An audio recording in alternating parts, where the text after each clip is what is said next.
Our next speaker, Marcus Snow, completed a BA in International Relations from William & Mary, and at the same time received a commission as a second lieutenant in the U.S. Army Corps of Engineers, and went into active military service for 4 years, after which he left the service as a captain and joined the private sector. Through his active and reserve military duty, Marcus has developed extensive post-conflict expeditionary experience.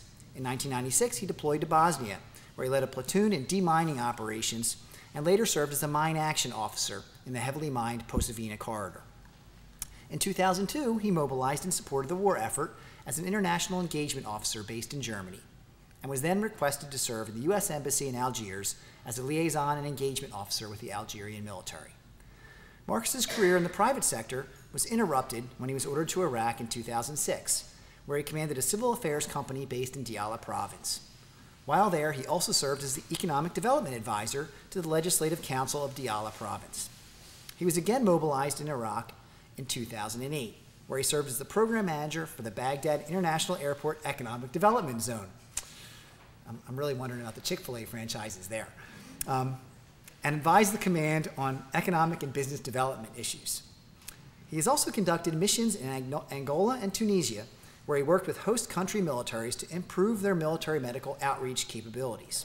He remains a member of the Army Reserves, where he's a major in the 304th Civil Affairs Brigade in Philadelphia. His awards include the Bronze Star, the Combat Action Badge, and the Parachutist Badge. Somewhere along the way, he also finished his MLA. Occasionally working in Iraq. I know you did one independent study and finished up an incomplete there, and I got some great emails, and they always had to go through fun levels of security. So he's the only one on my email list that had centcom.usmil.iraq in it, ever, but that's fun. Home for now, and how long, I really wonder. He lives with his wife Amanda in Lancaster, PA, where they're in the process of adopting a child. He's returned to the financial sector and works for Merrill Lynch in wealth management. Marcus will talk to us tonight about his MLA Capstone, Reconstruction and Economic Development in Post-Conflict Iraq, lessons from U.S. Army Civil Affairs reconstruction teams at the Baghdad International Airport, which was completed with the support of Dr. Eileen Doherty-Sill and Professor Ron Granieri. Marcus, thank you. Thank you very much, and good evening, ladies and gentlemen. Actually, they don't have a Chick-fil-A, but they have a True Value that's actually franchised there. So that was the first franchise that showed up in Iraq. Thank you for the opportunity to present tonight. My capstone project is entitled Reconstruction and Economic Development in Post-Conflict Iraq, Lessons from U.S. Army Civil Affairs Reconstruction Teams at the Baghdad International Airport. So what is my paper about? Well, the title pretty much sums it up. I examine the efforts and outcomes of the U.S. Army Civil Affairs teams who worked on the Reconstruction and Economic Development Initiative at the Baghdad Airport between 2005 and 2010, which I played a part of in 2008 and 2009. Using the airport initiative as a case study, I detail many of the obstacles to reconstruction and reveal how they were or were not overcome. Essentially, I opened up the hood of a particular reconstruction initiative and poked around inside to see how it all worked. Along the way, I made some interesting observations and culled some hopefully useful lessons. Before I get too far along, I want to take a moment and speak about how the MLA's multidisciplinary approach contributed to this work. The MLA program afforded me the opportunity to engage in the broad range of coursework necessary to gain a more complete understanding of post-conflict reconstruction. Along those lines, this paper is an integration of a wide variety of fields: economics and business, politics and government, culture and religion, and a good sense of historical context. So of course, I'm military, so I have a laser pointer, which is mandatory. So let me just orient you to the map. This is the Baghdad International Airport. This is your north-seeking arrow, just in case you're wondering. Baghdad is approximately 13 kilometers down the main airport road, the dreaded Route Irish, or the Highway of Death, or Airport Road. It was a heavily attacked sector. I labeled Camp Slayer, Camp Victory, Souther Air Force Base. The reason I put that is this entire complex was surrounded by U.S. military bases. These had all been former Saddam palaces. Those are lakes. Those are all palaces. That was a former Iraqi military Air Force base. So it was all land that had been former regime, and it was readily occupiable. And that's the main reason the military set up there, because you weren't dispossessing anybody when you moved in. But it gave it a very unique situation, because it was one of the safest, in here, was one of the safest places in Iraq. You were literally surrounded by 60,000 U.S. military. So not a lot got in here, and so there's a lot of attention. Everybody wanted to do stuff in here simply because you could, and there was no problems there. And of course, it's the airport, so that's always a big one. The airport was lightly damaged by the war, but heavily damaged by 30 years of neglect. And I just want to make a point on that, is that a lot of the war damage, everybody thinks about the bombs and such, it's relatively minor. You know, I don't want to dismiss the damage of a bomb, but it doesn't destroy infrastructure that much unless you really, really do it. What really destroyed it was lack of maintenance, pipes that weren't maintained for 30 years, electrical systems that weren't maintained for 30 years. That causes severe damage, and that was one of the biggest things that we found at the airport. If Iraq was to reconnect with the outside world, its primary airport needed some work. Again, the Baghdad airport was the largest airport in Iraq. It served over half the population, the capital, which was the economic and political center of the country. A further note, the airport presented a unique opportunity to create a secure and attractive environment for international business. Getting to Iraq is not easy. A secure and attractive environment for international business was necessary. Anything that made it easier to travel, stay, and work there was deemed good for the Iraqi economy, especially with the Iraqi business community clamoring to make contacts with the outside world. Thus, the airport was seen as a huge economic gateway. The sooner it functioned well with appropriate amenities, the sooner Iraqi business could connect with the global business community and the faster jobs would be created, which really was the ultimate goal. In order to develop the airport, the civil affairs team divided their work into 3 broad lines of effort. The first was compliance. Anytime you run an airport, you have to be internationally compliant if you want to attract the major air carriers.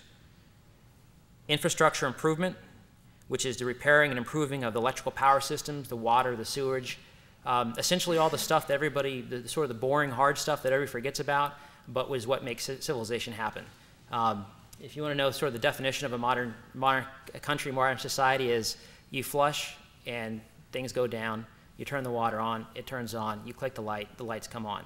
Without those things, you really can't get a lot of progress.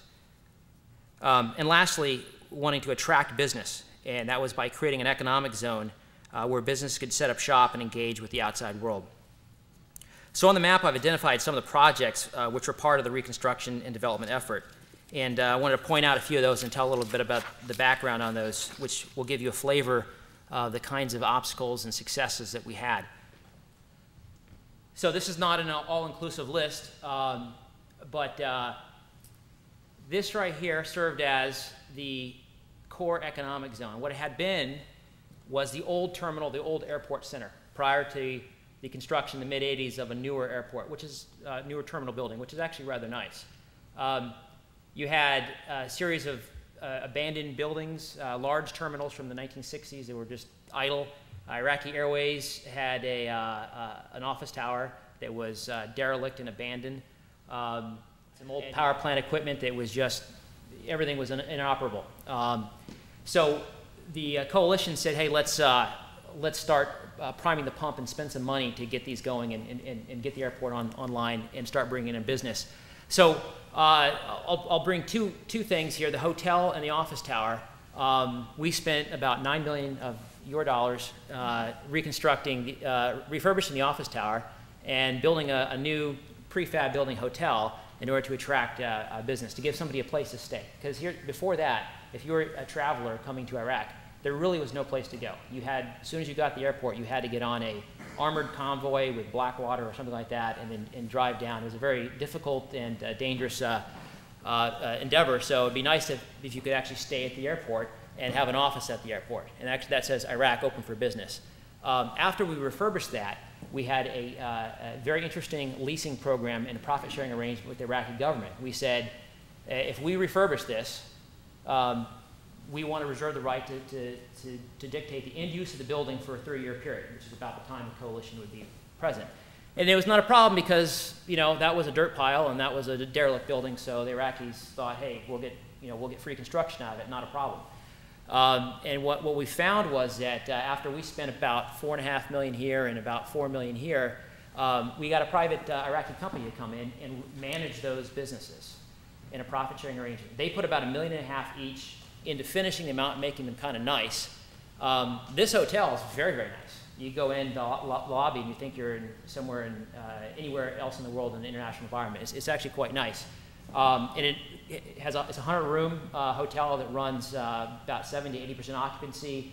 At any given time, there's 30 to 40 rooms are occupied by business travelers who are making business contact. And it bled over into the office tower as they started to set up shops, or their offices. They wanted to have a Baghdad address. Everybody wants to have, hey, I've got my office in Baghdad. Here's my card. It is. It may be a small little office. It may be a virtual office. But I got wireless internet, and I've got a secretary, and she's right there in the office tower. I've got Arabic translators. I've got English translators. I've got Farsi. I've got everybody. And it was really great to see this formerly derelict area turn into a little beehive of economic and business activity. That's all good. That's great. But not everything was successful. I want to talk a little bit about some of the other kind of things that were failures. And you may have heard about some of these in some of the reports of like, oh, money, tax dollars getting wasted in Iraq. And I'll talk about the incinerator and the generating system as examples of that. We had spent about $4 to $5 million on trash cleanup in the airport, which is very important in an airport because you can't have debris going on the airfield. It's particularly sensitive to the pilots not to have a bunch of junk floating across their runways. So we had funded a system to have trucks and dump trucks and everything and bring it to an incinerator and start burning the trash. So we had that going. We had a contract in place to run it for 1 year through an operations and maintenance contract so that the airport authorities could put it into their next year's budget. That's all. And of course, it didn't show up in the Iraqi budget. And the Iraqis said, hey, airport authorities, we're not doing this. So this $2 million incinerator is sitting there idle. Trash piling up. The Air Force is calling us and complaining, hey, there are birds flying, flocking over at our end of the runway, and they're causing a landing and takeoff hazard. You need to get the airport authorities to start running that thing. We found a contract. We said, hey, we'll do it for free. We will process your trash for free, no problem. But we want the scrap metal that we find as we process it. We thought, hey, it's a win-win-win. I mean, that's great. We went to the news and, hey, these guys will do it for you for free. Yes, but they have to pay us $400,000 for the privilege to burn our trash. And that just was a shock to us. And I guess they thought the airport director saw a potential for getting something out of the process in sort of a Tony Soprano-esque kind of manner. And so it sat idle until one morning we woke up, and after pestering them to burn the trash, the airport director to burn the trash, and right here was a gigantic, enormous plume of black smoke that must have been half a mile high. And it interrupted airport operations for about 3 to 4 days and a couple weeks, and it burned for weeks. They set the trash on fire. And the problem was solved, right? Hey, be quiet, you guys, we burned the trash. What's the big deal? The birds are gone. So $2 million, though, of an incinerator still sitting there idle. We spent $5 million on a fantastic, beautiful generator. I don't know if any of you are mechanically oriented, but you ever seen one of these big locomotive-sized 5-megawatt generators? They're beautiful pieces of equipment. It's just fantastic. It's really gorgeous and just slick systems. The General Electric generators, airport needs power. It needs its own independent power source. So we had 15 megawatts. Guess how many hours they have on their operating clocks? 30 minutes. 30 minutes before they burned out because they didn't have the staff that could properly run them. So $5 million sitting idle. It'll cost $70,000 to actually repair them. They're not damaged so much they can't be fixed. But they don't have the budget to do that. So for one of a penny in the Iraqi budget. And I don't blame the airport authorities. They're still working at their budgetary systems. In a post-conflict environment, it's the budget execution, the boring stuff is really important. What lessons did I extract from this case study? If there's no operations and maintenance plan, don't do it. The ongoing operations and maintenance of any project must be in place. Without the proper recurring annual budget allocations and appropriate maintenance skill set, repairing equipment or providing machinery or facilities is a futile endeavor. Iraq is littered with gifts that have turned into unfunded liabilities.